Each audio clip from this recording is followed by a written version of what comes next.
got a chance opportunity, promotion, blah, blah. You know, those are just words. Words. All I have to offer is words. Just words. Nobody cares. Oh, no. Nobody cares. What's going on, my beautiful peoples? Yo, today is like the first day that we're starting everything on time because now we push back the time, and I just feel mad relaxed. It's been very smooth. Yeah, like it's just all organically coming into place. Te felicito, mi amor. Yeah, no, because normally I'm like rushing at every turn. I'm like, I gotta do this now. Today I'm like, hey, what's up, man? Very relaxed. It's nice. As soon as I got that text, I was like, yeah. New time. I was like, give me next hour. Love it. I was so hurt this morning. I was just like, God. no. I was like, I need that extra hour. I'm taking a nap after. So I appreciate y'all for bearing with me. What's going on, baby? Welcome to Just Words Nobody Cares. I'm your host, Ron Kane. And as always, you know who we got on deck. My brother, my main man, Dre Drizzo. What's going on? What's happening? What's popping? How's everybody, man? Just cracking up with the song now. Trying to freestyle over the beat now.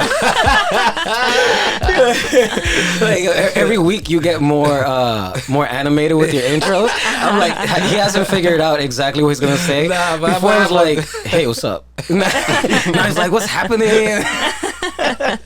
Trying to be like the old school radio jockeys. Call them radio jockeys. How old you call them? The old school ones, right? The jockeys. Disc jockeys. Disc jockeys. That's what it was. Yeah, disc jockeys. How you doing, baby? I'm doing alright, man. I'm doing alright. These last 2 days, these 90-degree weather caught me, man. Yeah. Thugging it out with a fan. Right? Yo, It's I was been thugging it beautiful. out with a fan in my apartment, man. It was horrible. So Is it like one of those you feel like it's a little midget blowing it was horrible. It was horrible. Yeah. Like Oh, it's no. like You didn't just get the outside sound. at all? You didn't get outside at all? Nah, I got outside. It's just my apartment. I don't got an AC My yet. place of Yeah, so living. where I'm supposed to go sleep and rest. Definitely no rest. Well, man, it's just waking up mad sticky and hurt. You know the face you put every time you wake up. It's gonna be a hot summer. I know. I'm not getting the AC for sure. I ain't gonna lie, It's a like, warm winter. So hot. yo, the transition was so drastic. And, like, Get transition overnight. Like, yo, how is it 40 one day and then out my of nowhere like God. 89 or don't whatever? Crazy, understand. bro. Like, 90. come on now. Like, how Today that was work? better, no? Y'all have Yeah. been outside. Yeah, It was today better. fresher. 2 nights ago, it was like that first night where I couldn't sleep with Yeah. the comforter anymore. Yeah, Yo, yeah, no. yeah. I know. I was, like, we went from having like 3 comforters on the bed. For real. Yo, bro, now I'm Sheet the like, fan over top. Like, get off me. I'm like, yo, Take off the I'm like sheets. kicking her leg off of me, like, yo, like, We're gonna have to bust out that AC. no, soon. no, that AC is about to be turned on real quick. But it's nice today. It's nice. Today is smooth. Yeah, it's supposed The to breeze rain is later. coming in. But And that Nice, other nice. voice that you hear on deck is always the lovely, honorable Lady H. How you doing today, baby? I'm good. It's this week has been one of reminding myself that time is precious. Time is Look at very, very precious. Jesus Christ, man. Tell You everyone you love them just dropping bombs at all already? Like, times. Hey. Yeah. what happened, Lady H? Just people that I love are going through shit. That's Okay. it. You know, Yeah. a lot of transitions happening. Yeah, to the next thing in what our existence is. So, you know, love to ADHD. them and love to those who have transitioned and love everyone in your life. Time is Absolutely. precious. Yes, it is. Yeah. Facts. Yes. I do get upset when people, and I've expressed this to you many times, that when people want to love when it's too late, and I hate that shit. Damn. I mean, I don't peek it, bro. Yeah, that's So- what they say.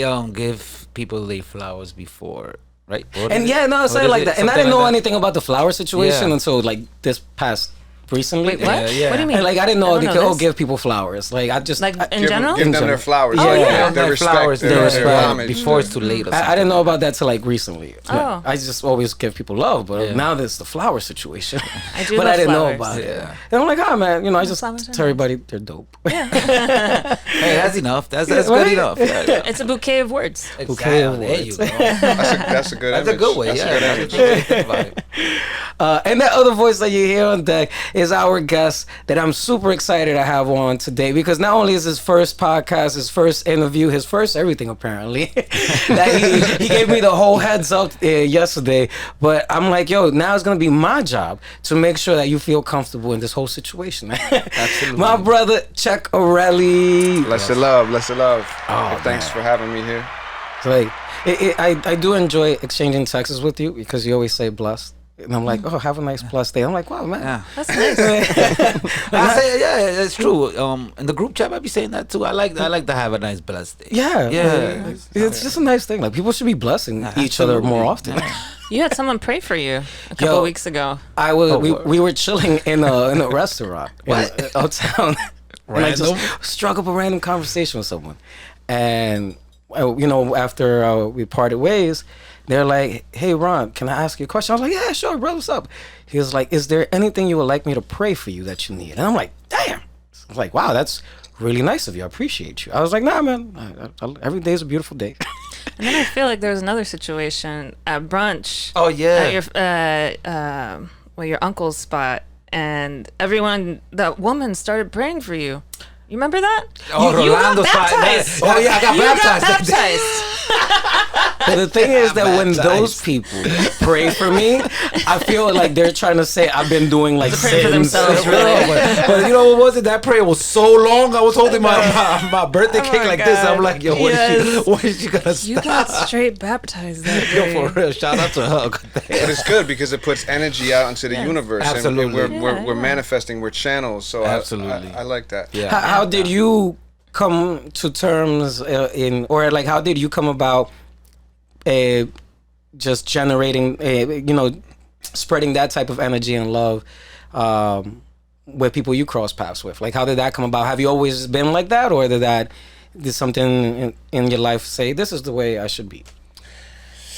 Wow, it's a loaded question. It is very loaded. My It's a bad. good one. No. It's a good one. It's a good one. I mean, I would have to say that just the awareness over my life, over my travels, and kind of unifying and being universal with different spiritual paths, and just recognizing that there's a oneness, that there's one love universal. And you hear every group is like, we got their answers and everybody else is wrong and everybody else is condemned or the enemy. And I feel like it's important for us to unify people, and it's important to spread the love that we want to see in the world, be the change that you want to see, like that cliche saying. I think that it's important for us to always be the blessing, always be the light, always be the joy. And sometimes we see, it's like on social media, we always see the best of what people project out into the world, but we don't see behind the curtains that everybody's dealing with their own things. And so how can we spread a little light in everybody's day, I guess. That's Gonna have me beautiful. dropping bombs the whole fucking All episode, bro. Yeah. It sounds cliche, but No, it's it's true. true. It's true. It's You know what I mean? True. I think in a world where there are a lot of distractions, anytime I cross paths with people that have that outlook on life, I'm genuinely curious to know how they overcame being that person that's just always constantly worried about the life circumstances, like and on focusing on all the wrongs and all the bad, and it's like, nah, you know what, we're here, we're good, just be blessed. Because there's just so much shit happening, right? And it's like, wow, when I hear people say that, I'm like, I truly enjoy it. Yeah. And so all that to say, man, is that I appreciate when you tux.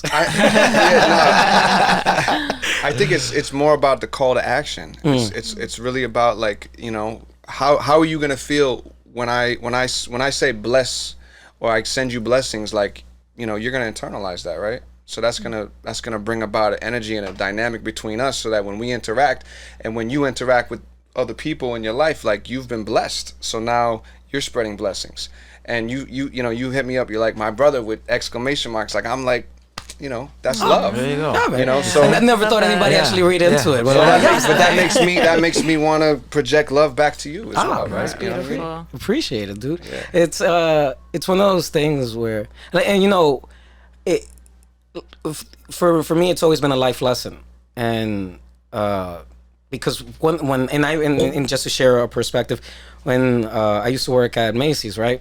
And people that work there, a lot of them were not in their happiest state. And so for me to deflect a lot of their energy, I would, people would be like, "Oh, how's your day?" And I'm like, "It's phenomenal. It's amazing." Because they'll be like, "How's your day?" And they're like, "Oh, it's miserable." And then they'll just walk away. But I'm like, "Yeah, cool."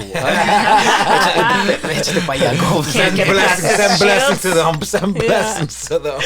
And so ever since then, I was just like, "Yo, just nothing but positivity." Yeah. That's the nicest way to get rid of the people that are not positive. Yeah. But you Good think protection when it's that healthy to say how you feeling? Like if they are feeling miserable, is it healthier to say it instead of saying I'm phenomenal, but they are feeling kind of shitty though?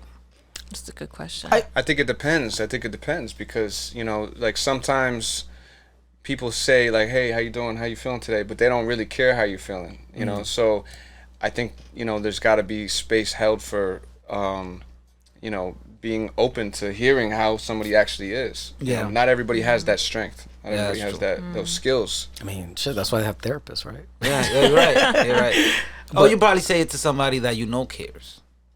Huh. That could help you with it. Right. The other people you'd be like, "Yeah, I'm fine." And they're clearly Whatever, not. get the fuck away from me. I guess so. Load my problems I guess I on was you. like, yeah. But how are you doing today? I'm feeling good. It's my weekend with my son, and we have our little traditions. We we have movie night on Friday.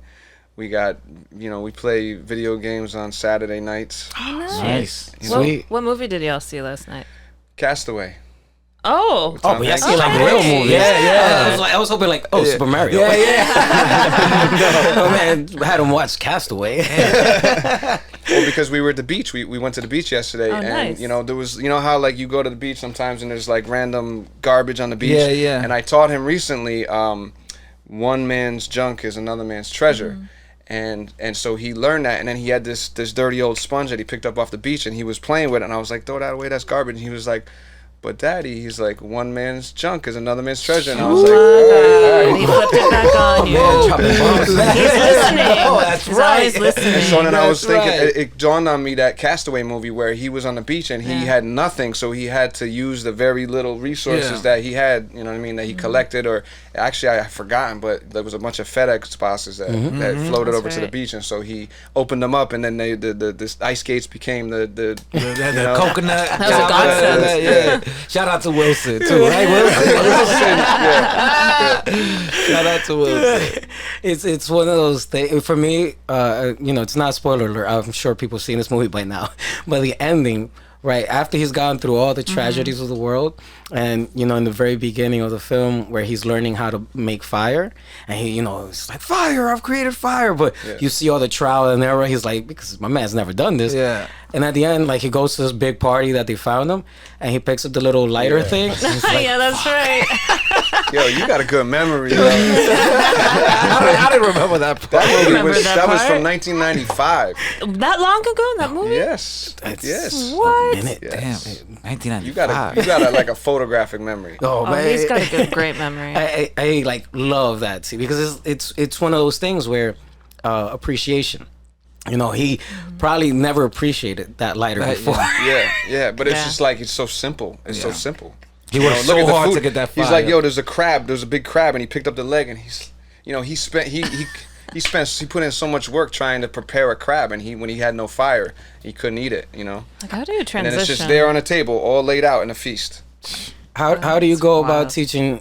So you just teach your child life lessons by just telling them like this is what it is. Like I'm always very curious about fatherhood because I'm shook to have kids, man. Like it seems very it's a lot of responsibility. Yeah. It's a whole human being, a whole Yeah. human life. Yeah. And I see people when they have children, they're like pretty casual about it. If that's a nice way of putting it.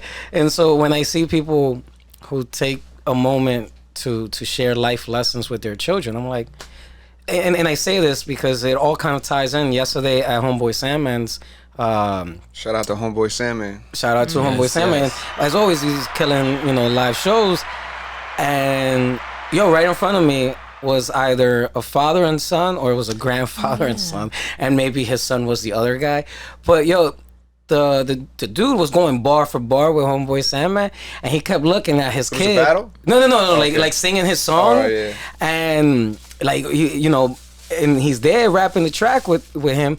But he kept looking at his kid like, yo, listen. and the kid was like, whatever. I guess this is cool. I guess this is cool. And then like towards the end, the kid was like, all right, you know, he's pretty cool.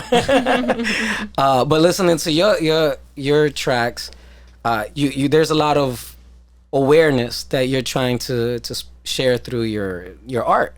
And I think one of my questions was gonna be, you know, in a world where it can easily be, especially in hip hop, you can go in one direction and spread certain knowledge and awareness.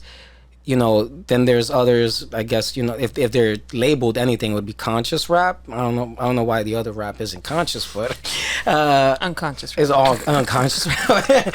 But there's a lot of intent behind the lyrics you drop. At least I feel that way. So, you know, you mentioned earlier, I asked you how long you've been rapping. You said 30 years. 30 years. How many albums have you dropped? 3. Wow, man. So the first 2 were mixtapes. There was, you know, a collaborative project, One Blood Universal. Shout out to Loon G's, Boulevard Bugs, Stanley Phantom, and Kalo. Man, just gave a whole shot. Word up. Yeah. No, we put out 2 mixtapes in 2012 and 2014, and this one in December, Eternal Life, was a debut album. It's kind of functions like a mixtape because I got a lot of features on it. But yeah. So before all that, what made you get into hip hop? What made me get Or what inspired you to get into hip hop? Like how did that come about? So 1995. I survived. I mean, of course, I was listening to hip hop before that, but as a writer, as a lyricist, 1995, Pac drops "Dear Mama," early '95, and you know, I believe it was my mother who bought me the single, the cassette single, Really? which I still have. You know what I mean? And I went home and wrote my first verse that day, probably. You know, I was inspired that day. Do you remember it? I don't remember the words. I might have the paper somewhere in a box somewhere. Oh, you got to frame my it, God. bro. Yeah, that'd be dope. Yeah. I remember I think it was titled "Gone with the Wind" or something like that. Interesting. You know, and I forget what the topic was about, but that was when I wrote my first verse, and then maybe by 1997 I had made up my mind that I was gonna be an MC, and I remember sitting down with DMX had just come out at that time, and so I was listening to a lot of DMX, and I was using some of his bars, and I was just, you know, Reference, it's all right. as a reference, you know, as a springing board, and then I just, you know, would add my stuff in, and then from there on, it was like, it was on, you know. So listening to Pac, I guess I can hear the because I heard you sample what was it? You sampled one of his quotes. In Providence, he says, you know, That's all. That's what my music's about. The oppressed rising up against the oppressor. So if only people that's scared are the oppressors. The only people who could have any harm coming to them are those who oppress. Simple as that. that's how I feel about the power that hip hop has. You know, hip hop is such a spiritual force. You know what I mean? Like it all sums up in that quote, I believe. Oh yeah. It in that spirit, like, so is that what drew you to, like, have you always taken, are you an activist, or would you consider yourself? I'm a high school teacher. You're a high school You're a high teacher. school wow. teacher. Damn, man, you just fucking, yo, you just dropping more. What subject? What subject?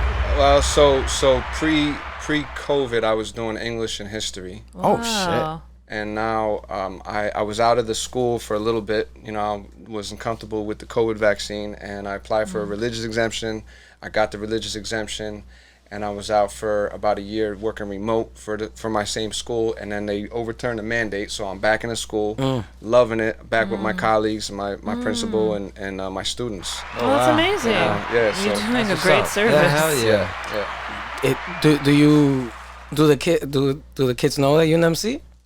Yeah, in fact, the group I shouted out before, One Blood Universal, they were students. Oh, wow. And they were not doing nursery rhymes. Like, they were legit MCs that could stand up against, any MC. Oh, that's awesome. Super dope. Damn. Yeah. That's pretty Wow. dope. Yeah, those that's dope. those mixtapes are on SoundCloud. Oh. Check those out. I'm Yeah. gonna check Yeah. that out.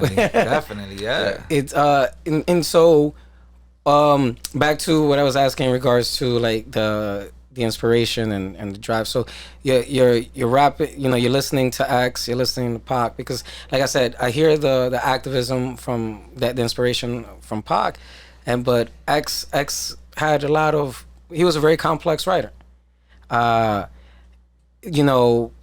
Especially because of his mental health issues and all that kind of stuff. Like, how did you steer away from going down maybe those type of topics? If that makes sense.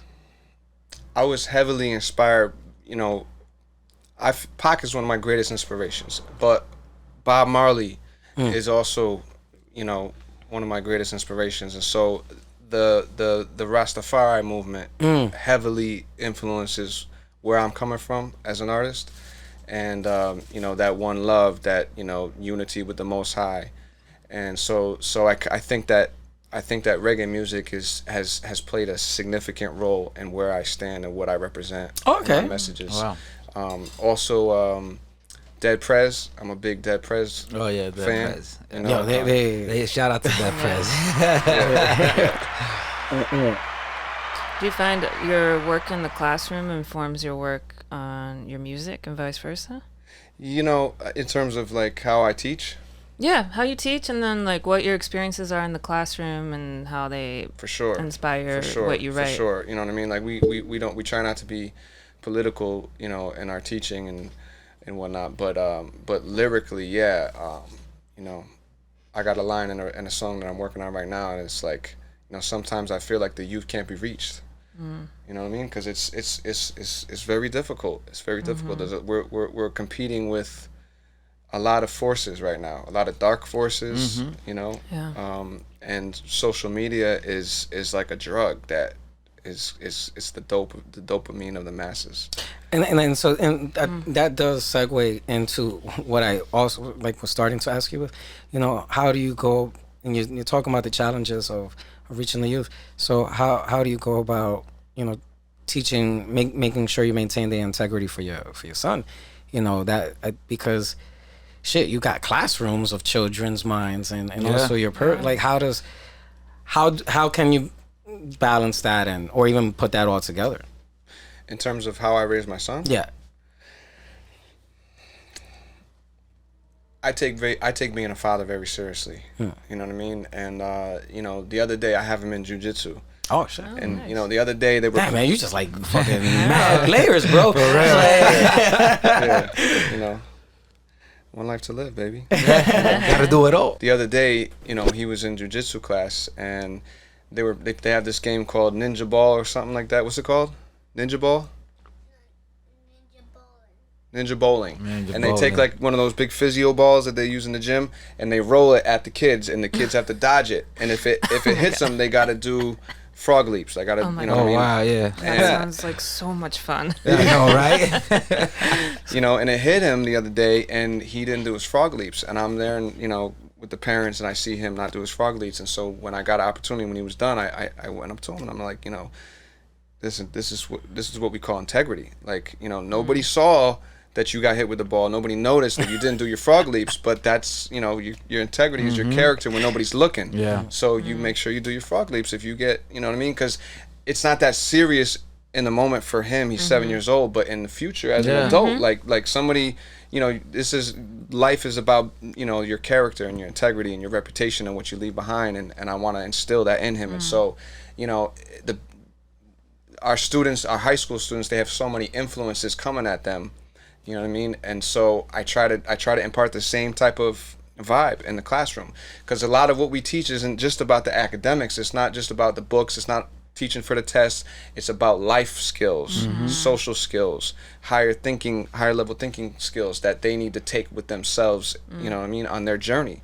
And, sometimes one teacher, it takes a village to raise children, but sometimes one teacher can say something or have a lesson one day that changes everything for that person. And it may not even click right away, but 5 years down the road, 10 years down the road, that lesson may kick back in. And so that's how I try to approach everything.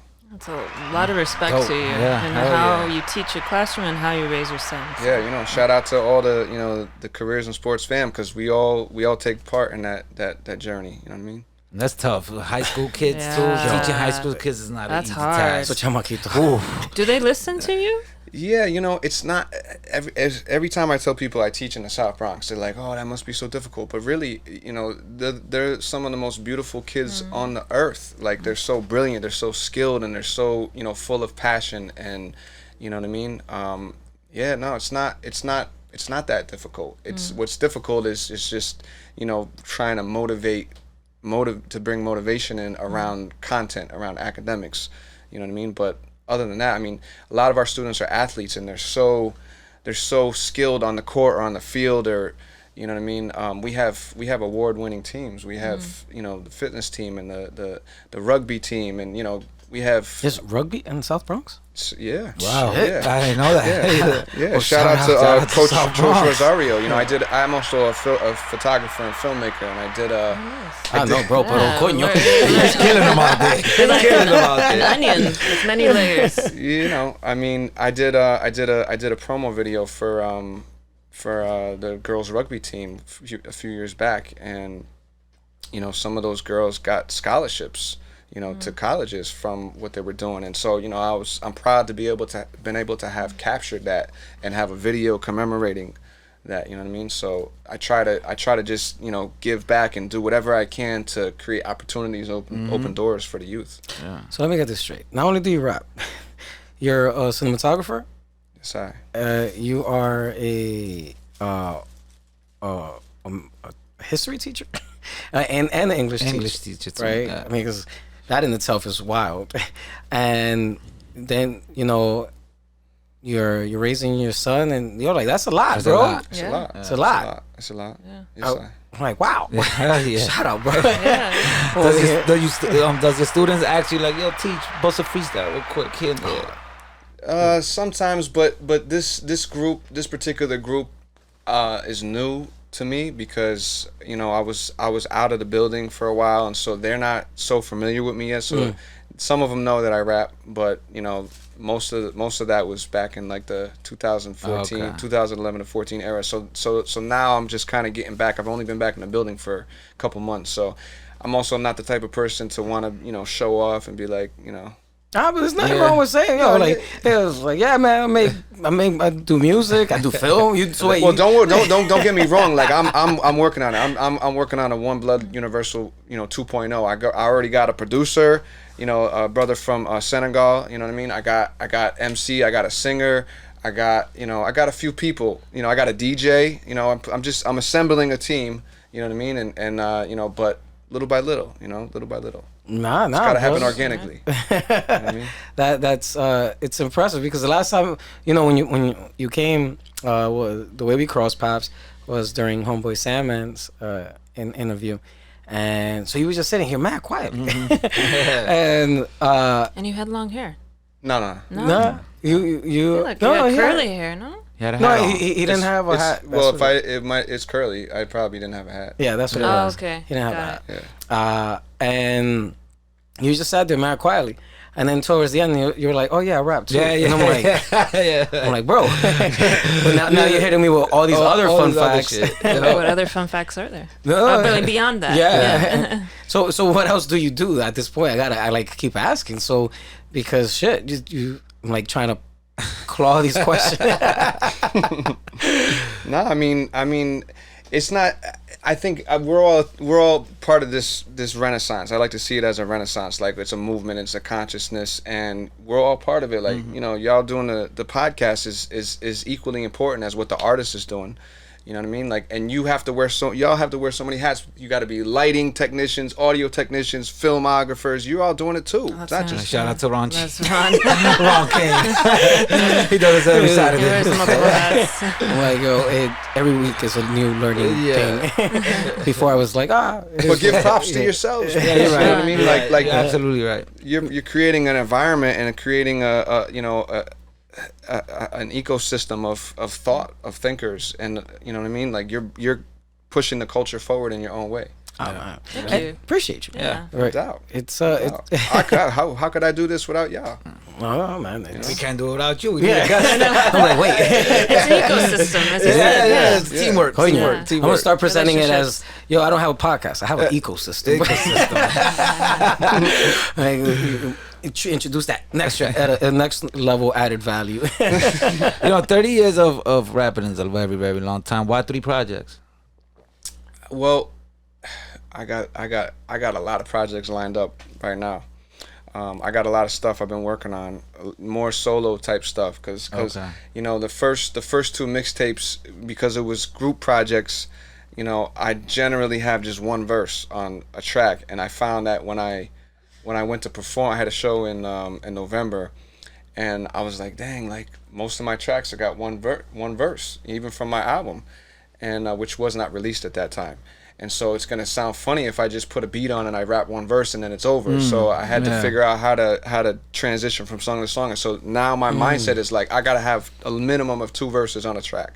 You know what I mean? So that I can perform my stuff and it doesn't feel like like just a snippet. Yeah. You know what I You mean? muk have a lot of music stashed. I For got some 30 music years, you got, stashed. yeah, I got some you music must have a stashed. lot of Archive. music stashed. You know what I mean? But it took like I can't remember if there was it's a quote or something like that, but like I think it was more about books. But an author's book is usually like the deepest. When an author puts out their first book, the first book, it has everything that they've been kind of putting together their whole life, and so I think it's the same way with the album. Like a lot of artists' first album is super powerful. Yeah. You know what I mean? Or at least reveals a lot of their soul. I recently came across this Lauryn Hill. I was just gonna say Lauryn Hill. I was just gonna say that. Shout out to El Boogie. Yeah, no, she First album's incredible. it's like the only album. Right. No, Oh, yeah, that's right, that's right. I mean, One she had the album, that's unplugged, but nobody listens. That- You Yo, listen to the oh unplugged? my goodness. Yo, the unplugged is stands on its own. Yes. But is it original tracks? yes. Really? Yes. No. Yes. It's original tracks. It's all original. Yeah. I believe so. I mean, maybe I'm wrong on that, but I believe a lot of it. I believe it's original. I I thought it was like a remake of the first album. No. No? I'm bugging. I didn't give it a listen. Like, I gave it like one listen. I was like, Oh no. So You I'm gotta go back. gonna go back.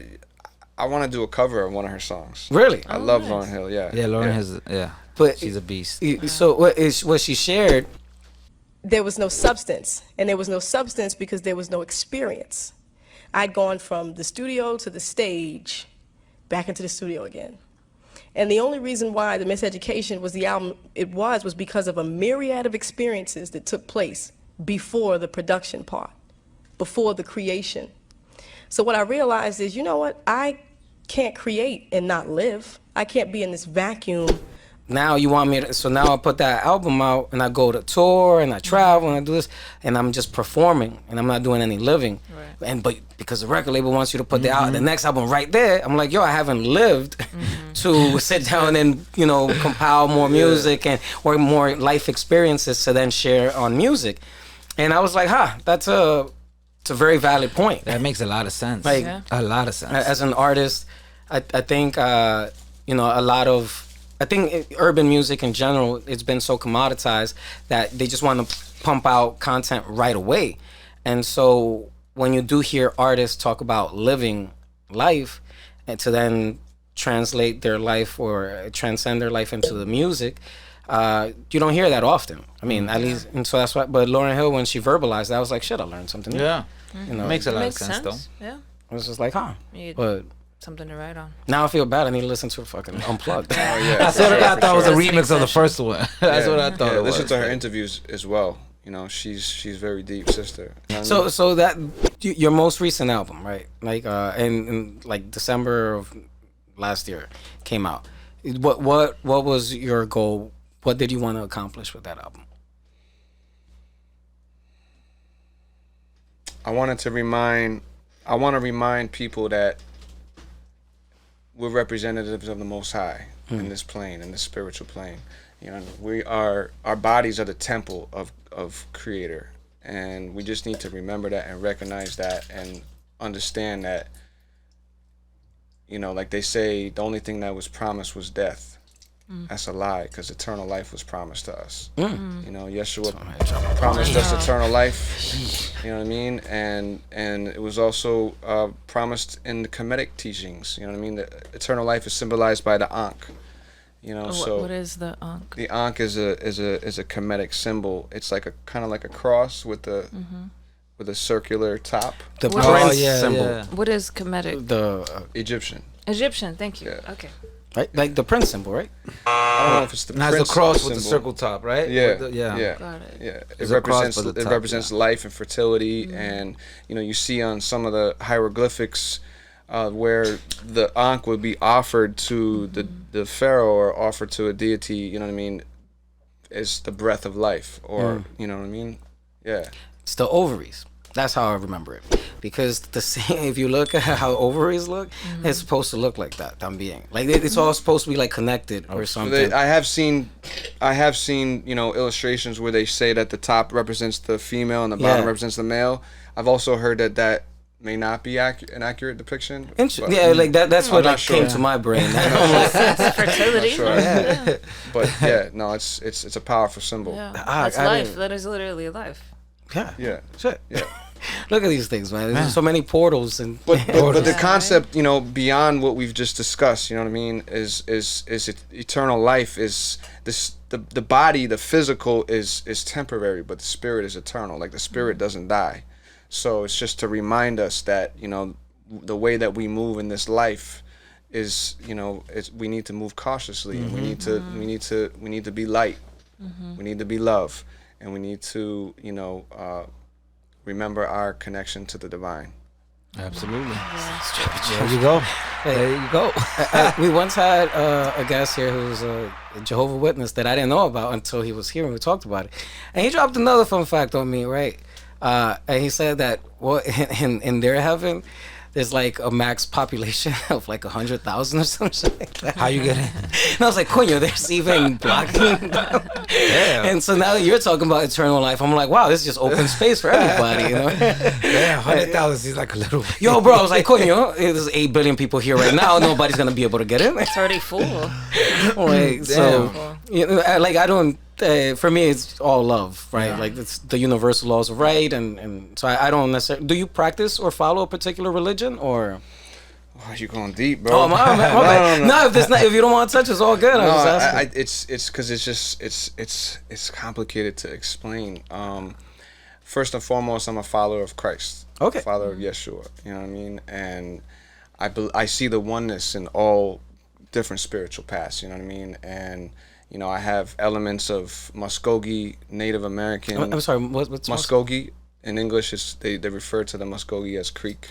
You know, my great grandmother was Muskogee, and so I have elements of ceremonial life from the Muskogee people. I have, you know, I'm also a wellness warrior, so I have elements of Kemetic practices and, you know, Christian. I have, you know, been around, you know, my Muslim brothers, and so I see the oneness, I see the connectedness, I see, you know, a world where we can be united spiritually without all the things that keep us divided. All religions together.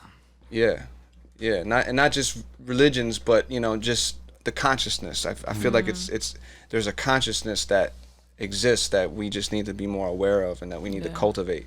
What just out of random curiosity, what are your thoughts on why religions introduce so much separatism, like their identities? Because if we all thought about universal consciousness, you would think that many more religions would kind of be together, but you hear like so many little sectors. There's a lot of conflicts. There's so many conflicts.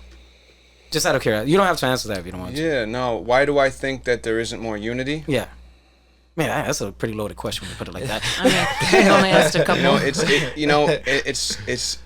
Give me the answer, Seach. No.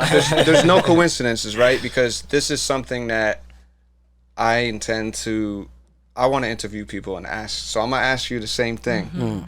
You know, but a lot of it's cultural. You know what I mean? We have religious doctrine and scripture that ultimately we share a lot of the same things in common, but the cultural things often divide us.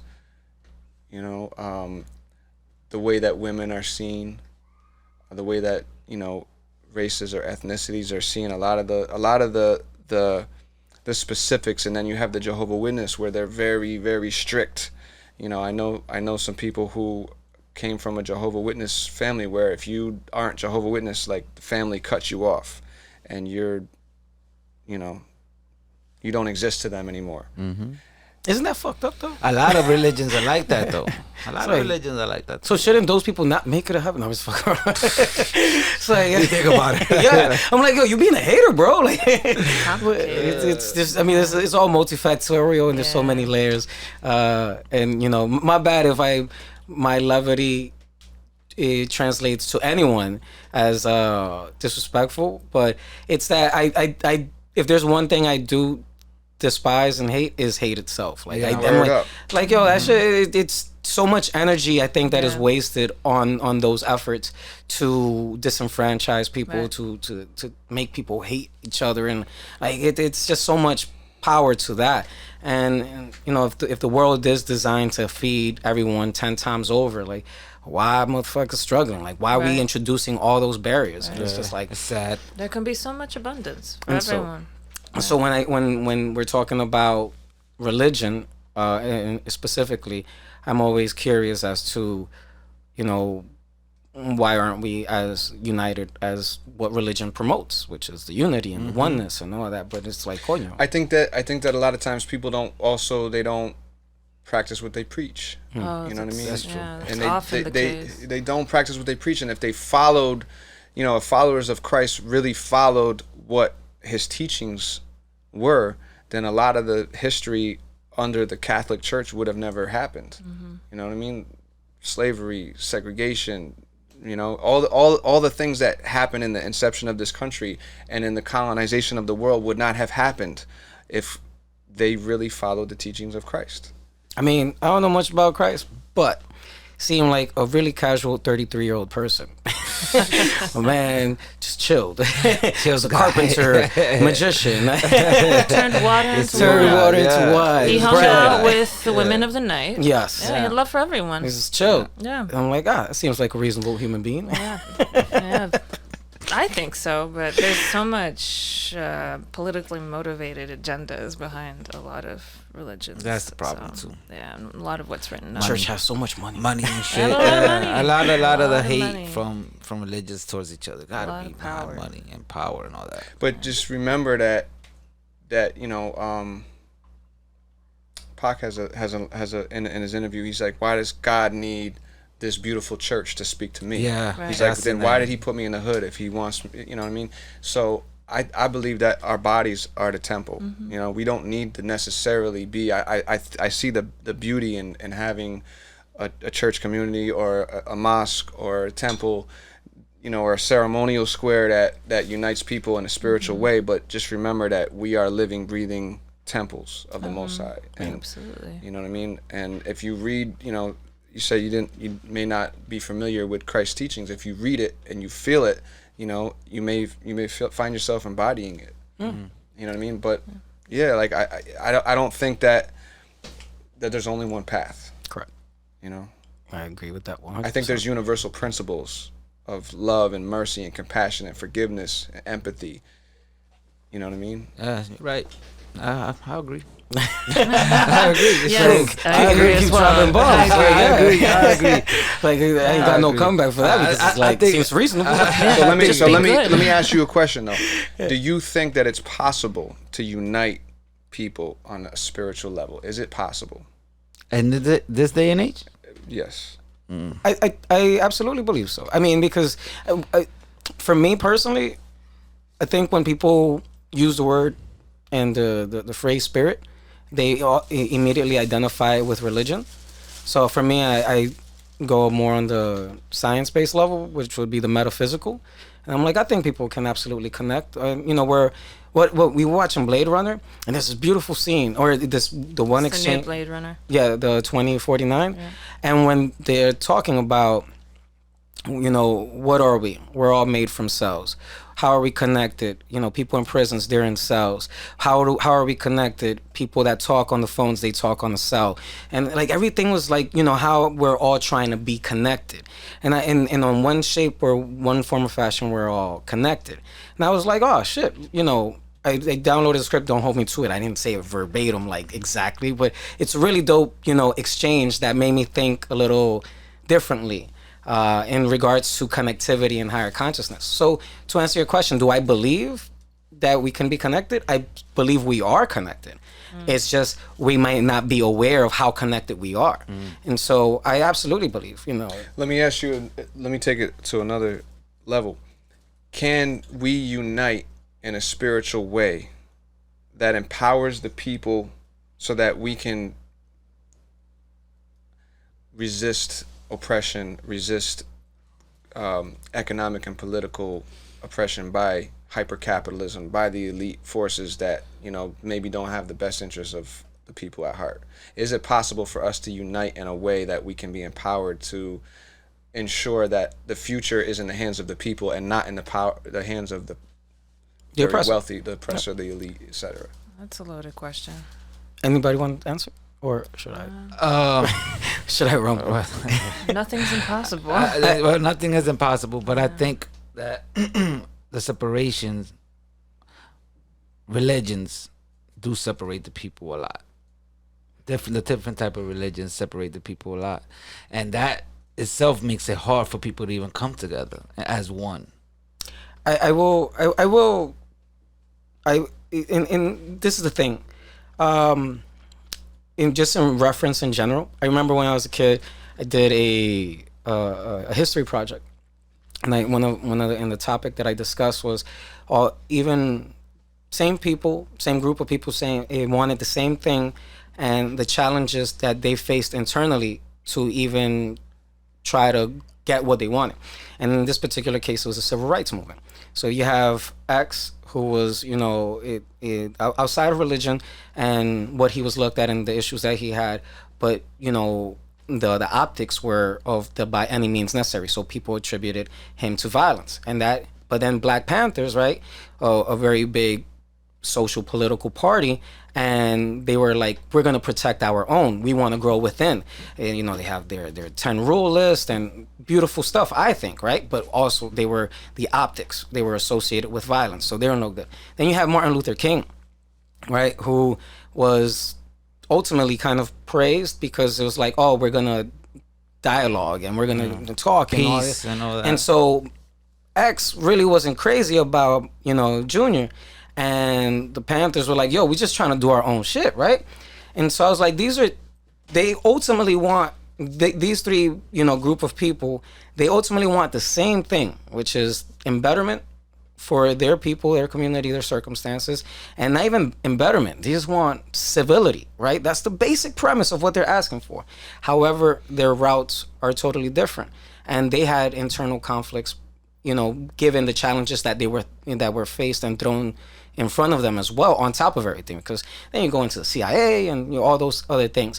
And so, you know, I share this because as an adult now, I attend like a co-governance meeting for our community here in Washington Heights, and you know, you have, that's what's up. You know, you'll have like the group of white people, you have Black people, and you have Latinos, and you know, then on top of all, right, like we're all in the same hood. We want the same shit. We just want clean streets. We want good education for our children. Decent shit, right?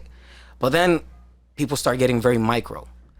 So the Latinos will be like, oh, you know, we need to make sure that there's equity, that everybody, we can talk in so many other languages. So because then it's not only Latino, it's not Spanish, it's, you know, if we have an Indian population, we have a Haitian population. So all of a sudden, that one message that we want to convey, we need to figure out how to break it down in 10 different fucking languages, right? So bang, that's one challenge. Then, you know, a Black person will be like, well, you know, whites and Latinos don't like us. And I'm like, so they're having now we're introducing another layer. And then Latinos are like, oh, but the white people and the Blacks don't like us. And it's like, what the fuck? They need a collective agenda. And so ultimately the collective agenda would be, oh, we want better. That would in a very macro scale. But then when you get those people in the room, it becomes so micro that nothing ever fucking gets done. Yeah. And so the bureaucratic process of just trying to accomplish something as simple as introducing awareness of like, yo, well, we're here, we're doing something, and we want more inclusivity, we want more engagement, we want more people to know that, hey, we want to make our hood better, and we can do that together, and let's do it collectively. But then when we're together in the room, everybody's like, mira, I'm doing this and that, and like, coño. But even, I mean, if you look at the complete different society, a communist society, do people get on the same page there, even if it's state mandated? And I mean, there's still corruption in those places too. But then you also have to understand the insurgencies of what the United States have done and how they've introduced destabilization by putting their favorite political figures in power. Right. So that becomes a whole nother thing. Okay, so go to Russia, right? But the U.S. is different relationship to Russia, right? And they still are going. Internally, it didn't work out. Well, then I would challenge that and say, look at Cuba, right? Cuba, I think the optics are, or it's broke and things aren't good, but they have the highest literacy rate. They got really great surgeons and great ballet dancers. Their exchange is usually vaccines. They have they're giving medicines to the world. Yeah. Tiny little island, right? And Che Guevara, when he wanted to spread these teachings, going from Argentina to Cuba, and then he wanted to do it in Bolivia. In Bolivia, what happened? The CIA came and told the Bolivians, like, yo, this man does not want your interest at heart. And so when you have those circumstances, to bring all this shit 360, because my bad, I'm going into those are a lot of good connections there, right there. Yeah. Your question, which is, do I believe wholeheartedly, that spiritually can people grow and connect? I absolutely believe that the intention will always be there. People will work in there are good people that work in that direction. However, a lot of the noise that happens in the world kind of masks all of that intent that leads people to believe that work isn't being done. If that's a fair response. I think so. And then the masking too is controlled by other forces. Like if you look at the history of the New York Post, for example, right? Who owned the New York Post? Rupert Murdoch. The reason he bought the New York Post was because back then, before social media, his only intent was to extort people. And so he would want to, like, if you were a fashionista or artist or whatever, and he didn't like you, he would make sure that a bad op-ed was written about you. And that was his way of spreading information. Damn. Yeah, like that was his whole intent. Savage. Literally his whole intent of why he purchased a whole newspaper was just to make sure that if anybody had any political interest in, and it's been going ever since. And it's been going. I was just about to ask, how long this went for? Oh no, it never stopped. It never stopped. Ice owns a lot, most of the media. Right? Wow. Yeah. And now that he's dying, he's trying to sell it. Now he's like, that's it. This is done. Yeah. It served its purpose. Yeah. So, but once again, I do believe that there are people that are working in that direction, but it gets masked by the noise. If we were to collectively put our money together and leverage and not change, and I stop using the phrase change or the word change, because a homeless man taught me the most important thing I ever learned right now in recent history was a change. A change is what you get after you break $1. We've been asking for all the wrong things. I don't want change. I want $1.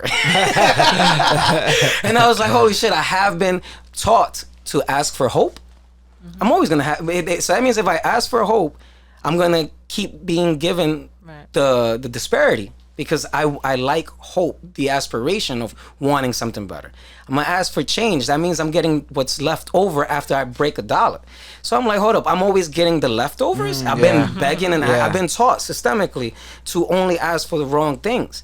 And if I speak to the universal powers, or if I speak to the universal being or the one and all that good stuff, then I should be asking for the right thing. So now I ask for the shift, because all the shit that's there, I just wanted to shift in my direction.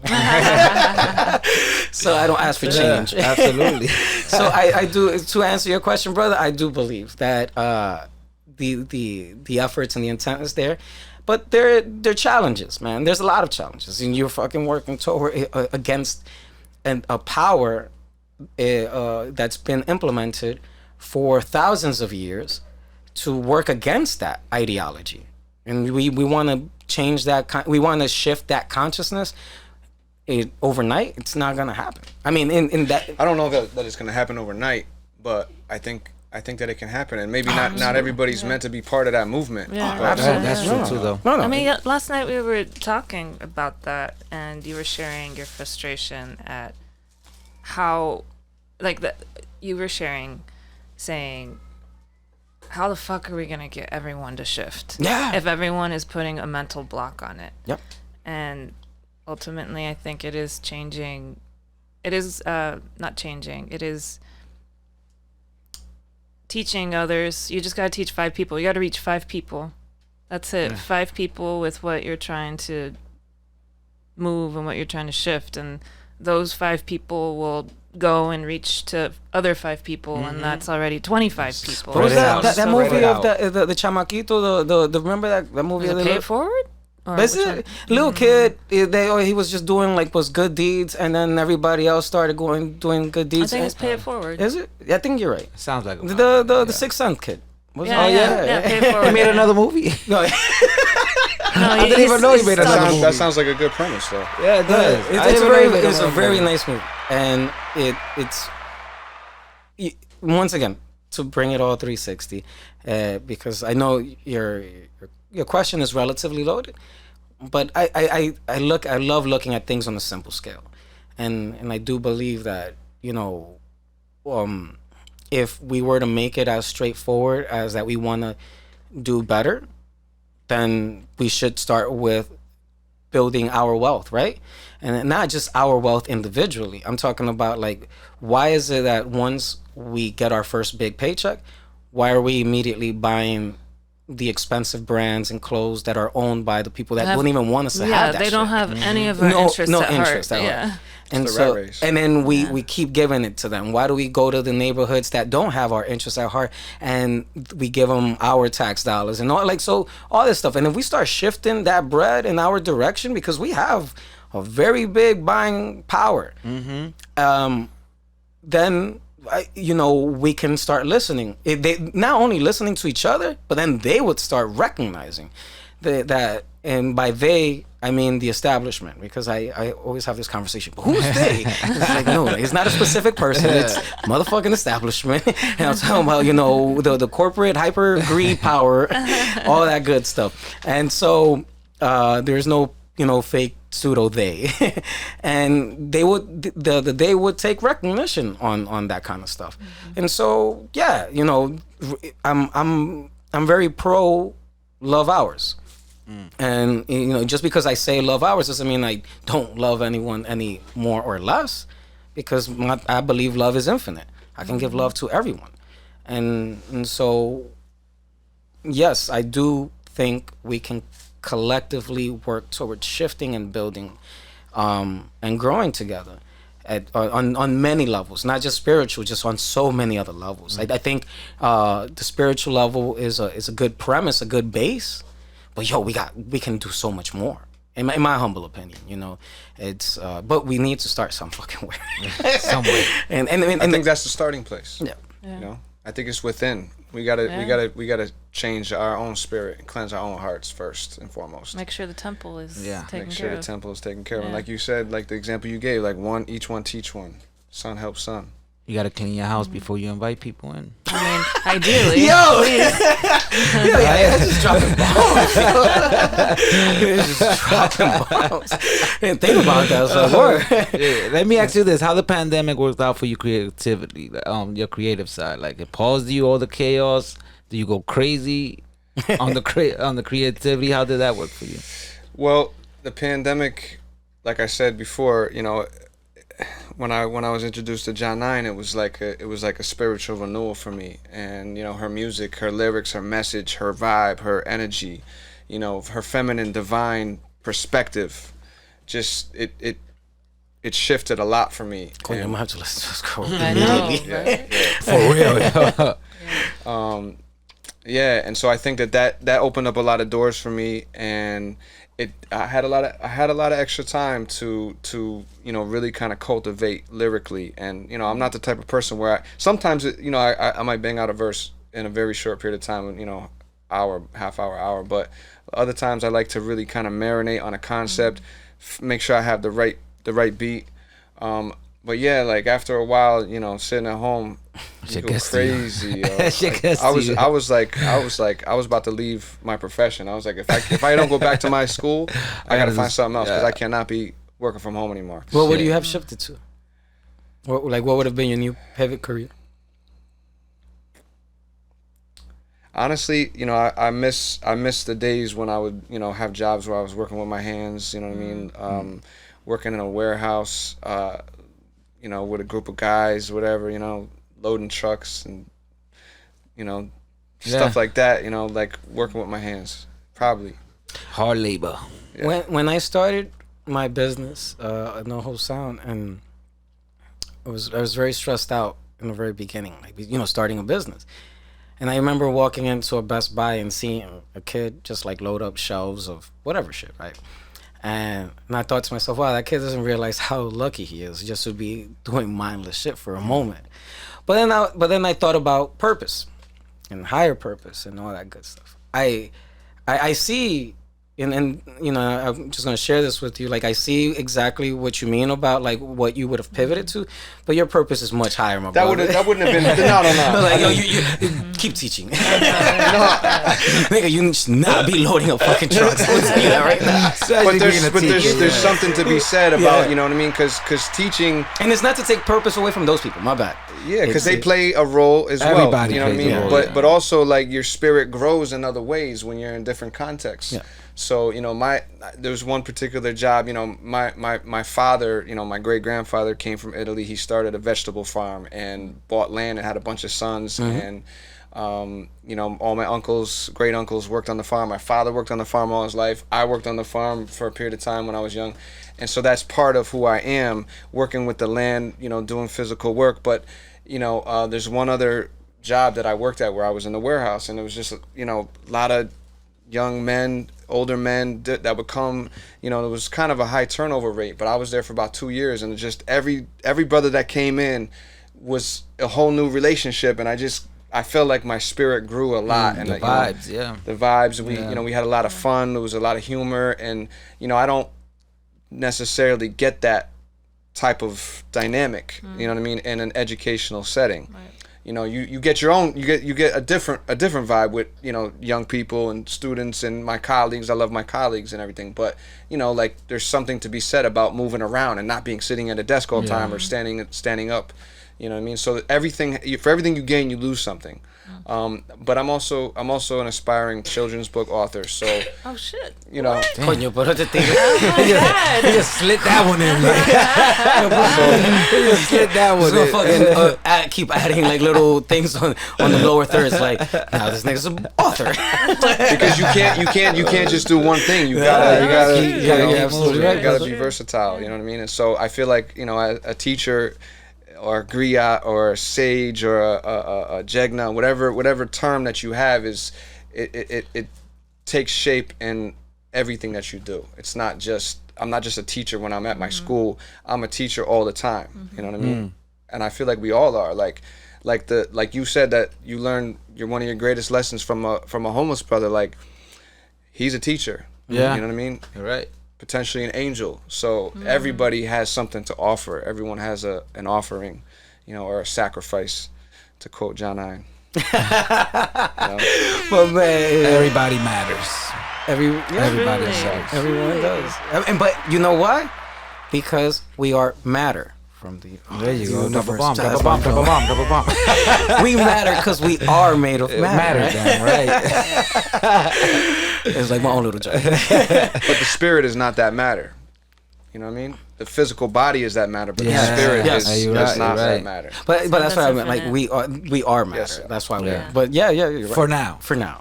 But now we got eternal life. I We You do. always had eternal life. I always talk like we have a conversation. Lady H and I usually have this conversation, and it's like talking about transitioning into the afterlife, and not always, just on rare occasions. And we always have this exchange. Like, wouldn't it be wonderful if we can just like go through time, travel, and see, and just watch and see, present. and it's just like, wow, I just want to see what happened. Right. Like, how did everything Yes, take What was shape? life like too? Yeah. Like, I'm Yes. just so curious. It's like I don't want to just sit in heaven doing nothing. Yes. We're gonna be everywhere. What is the title? Everywhere. Everything, everywhere, all at all once. the time. That is what eternity will be. It's like I just want to hover and just chill. Like, I want to know what the fuck happened to the dinosaurs. Like, I just want to be there. Like, that's wild. How did this change? Random thought. Anyways. Yeah, I that reminds me, and if I had one wish, I would like to watch the whole story of everything. And humanity is such a microcosm of what has taken place on this earth. From the beginning. From the beginning. Big Bang all the way to. Because we're like, our time on this earth is like a grain of salt in the span of the universe. yeah. I mean, a grain of Wild. sand in a beach of time of the universe or whatever. It's a lot. It's a lot to process. I mean, I don't know. Do we have the capacity to process all that? Nah. I do think always about in another movie reference, Indiana Jones film, the last one, at the end where the Nazi lady is like, she talks to the aliens, and she's like, I want, if there's one gift I can have is I want to know everything. Y el tigre le toca, and the dude like grabs her head and like spreads all the knowledge, but it's so much, and she just dies because it's so much, bro. And I'm like, no, that's why I just want to hover. Like, that's why I want to chill. Yeah. It's a lot of truth, man. One thing I would like to know before we go on to that other stage, if we are alone. Oh, think we are. Wait. You think we are alone? I don't think we are. No, I don't No. think. Yeah. Do you think we're alone? Random. I know now we're talking about alien shit. We randomly just got Yo, from very young, I've always maybe my father put this idea in my head, but when you look up into the sky, every single star that you see is a sun potentially just like ours that has planets going around it. Like, there's no way that there's not impossible. there's not life out there. You know what I mean? So there's no. Statistically, it's like, no yo, the flat- odds. Like, if I had a bet, I'm like, yo, there is. So There is. I could safely say in this table there's no flat earthers. No, we don't live in a dome. Nothing. Potentially, what you do in this life determines which one you go to next. It could be. I mean, that Coño, does bring I'm gonna go up to a whole new parallel. planet? It does Maybe bring up not. Maybe you parallel come back here to learn universes. lessons that you haven't learned yet. But Yeah. potentially, what you do here could determine where you go next and the life that you incarnate into. Some people say that you choose the life that you incarnate in because of the lessons that your soul needs to learn. But who knows if you choose or not? But that's when religion comes in kind of tricky. Because if it's like that, some religions, they, the sins are Oh no, that's freed. fucked. Yeah, so that's what I'm thinking. Like, yeah, that's, I that's mean, what it gets. But I like Hinduism. The idea, I think it's Hinduism. For reincarnation. Yeah, you come back as Right. elephant or whatever. Right. Whatever your I don't know. karmic I don't know. situation Yeah. was from the last life. And like if you did good, you step it up. I don't like So that what is shit. a step I up don't from know. human? Yeah. in reference to what you said, though, I just recently read, and I actually have the quote with me, there's different interpretations of the gospel, and in John, there's an interpretation of that eternal life, or that salvation, that forgiveness happens now. It's right now. If you follow Christ, if you confess to Him and you follow Him, like you're saved right now in this present life. You know what I mean? There's different interpretations, but if you want to go that route, then maybe the planet that you go to is heaven. Maybe it's and maybe it's hell. Yeah. Or you make your hell and you make your heaven, or you know what I mean? Nobody knows. Nobody knows. And that's why to go back to what I think you were saying before, is like nobody can prove who's right. We don't know the truth. We can only believe what we believe and follow what the Creator has instilled in our hearts, and the signs and the omens that we get as we travel through this life. So we don't know what the truth is, and you can't prove to me that your perspective is any more right than mine. So what are the things that we have in common that we can unite on spiritually? This is love. man. Yeah, This is like I go off of love. That's why I think that's universal. Personally, if people choose to think of that. But the reason I asked you about, the challenges or how do you go about raising your son is because I've been hanging out at the STEM Center in Washington Heights out here. So it's the science, technology, engineering, math center, whatever. And but the thing is, it's supposed to be a resource for young kids or young adults to go and learn more about science, technology, and blah, blah, blah. However, because, community of less means, it's like people leave their children there as if it's a fucking daycare. And I'm like, thousands of dollars of equipment around. There's like a whole, I'm talking about machines, bro. Yeah. And there's like little kids there, they could draw and like coño. But, and then I see their parents, and their parents are just there. And I think to myself, wow, man, this is a very difficult, repetitive cycle that will be very challenging to break. And because they're just consumed by the noise. And so that's why I was like, how do you go about staying out of that? But I'm going to, I don't want to assume, but religion is your strong, reference, right?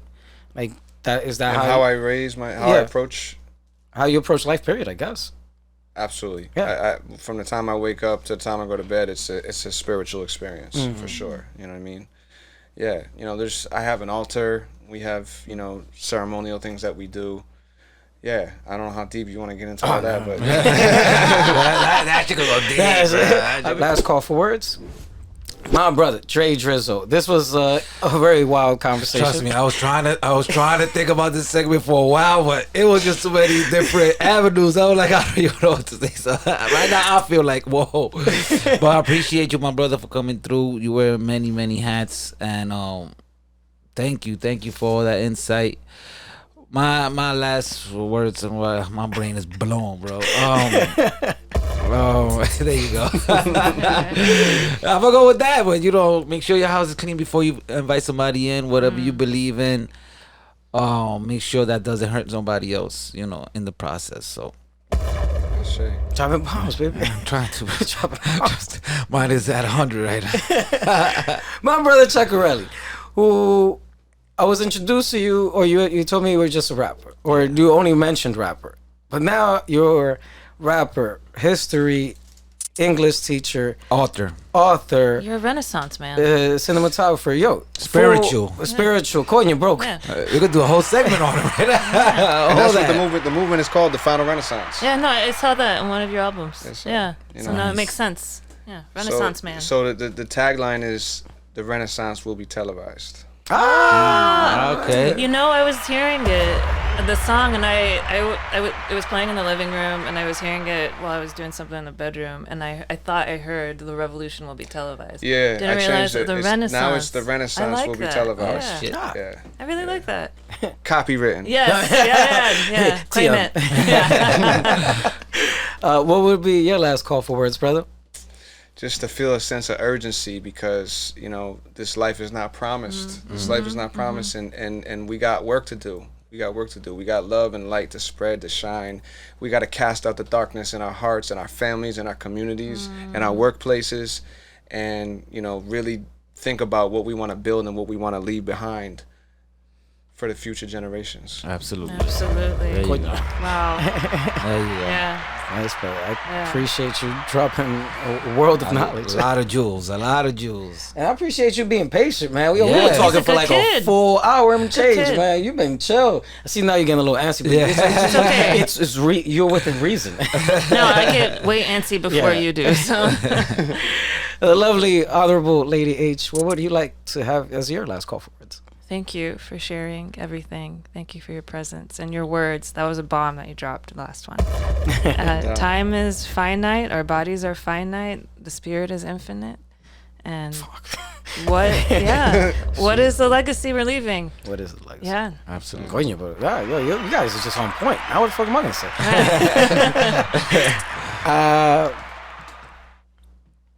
A lot of it's always beautiful to come across paths with people that have a plethora of knowledge to share and extend. And one of the things you you would share. One of the things you would say was like, I don't know how deep you want to go, and you know it's tough to unbox all these topics because there's just so much. It's just a vast array of information, knowledge, and you know, just yin and yang. For just as much good, there also has to be some sort of bad, and you know, whether it works together or it's combating or whatever.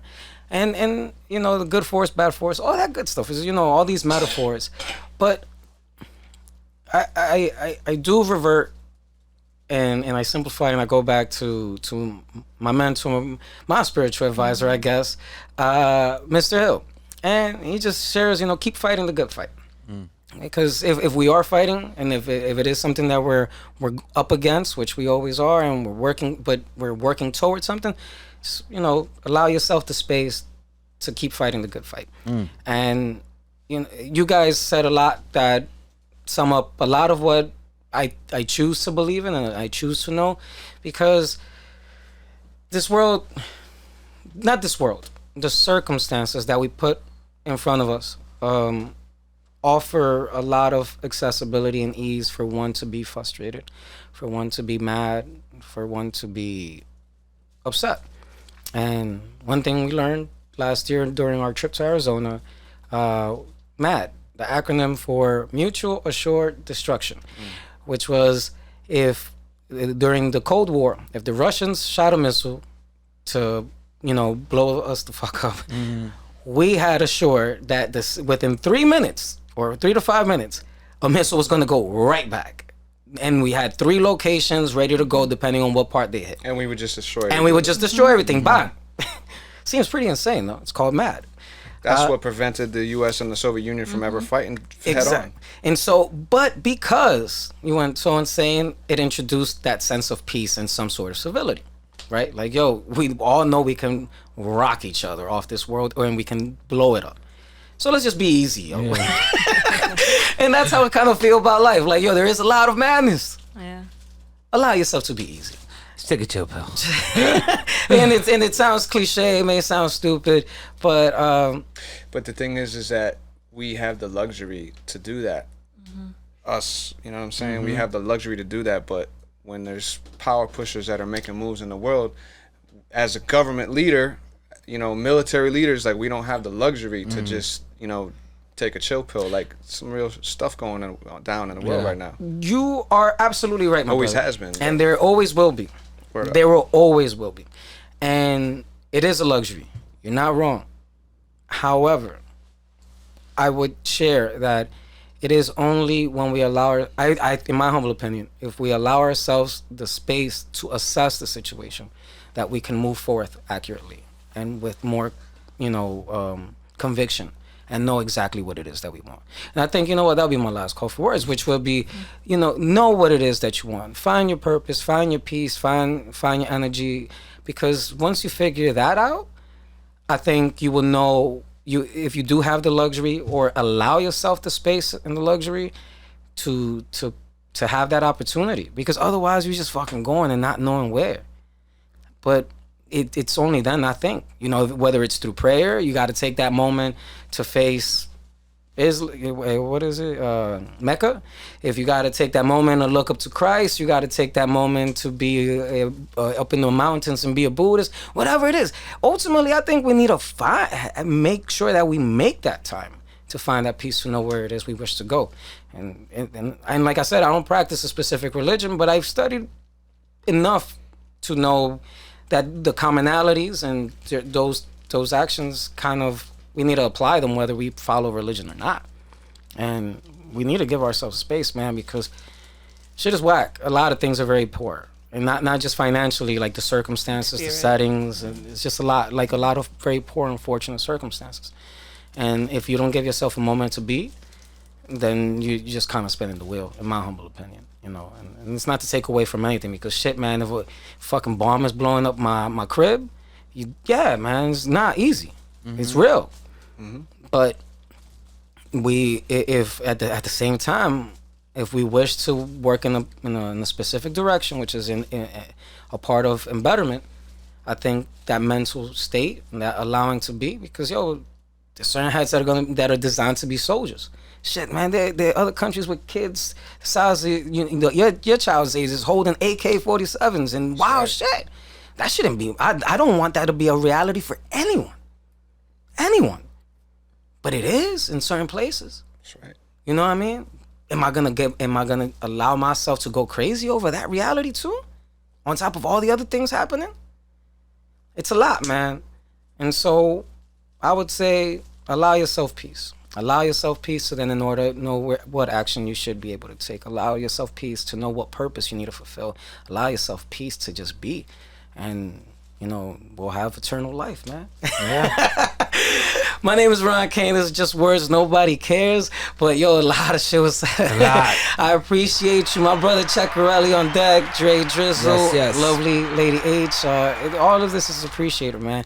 But, we love you. Thank you for listening. Thank you for having me. Oh, man. Thank you for y'all for being here. Appreciate you, We my didn't do brother. the Appreciate you. hands thing. Oh, We didn't you do know it what? last week either. And we didn't. No, we did. No, I don't Before think so. the beginning of every episode, we try to do this thing now where we hold hands and give ourselves like 10 seconds of a moment. Yeah. But I think what we're gonna do it as the outro. Appreciate y'all to whoever was listening, man. Thank you for sticking with us. This is just words. Nobody cares. We're out. Let's give ourselves 10 seconds. Be a part of this, brother. Oh yeah, cool.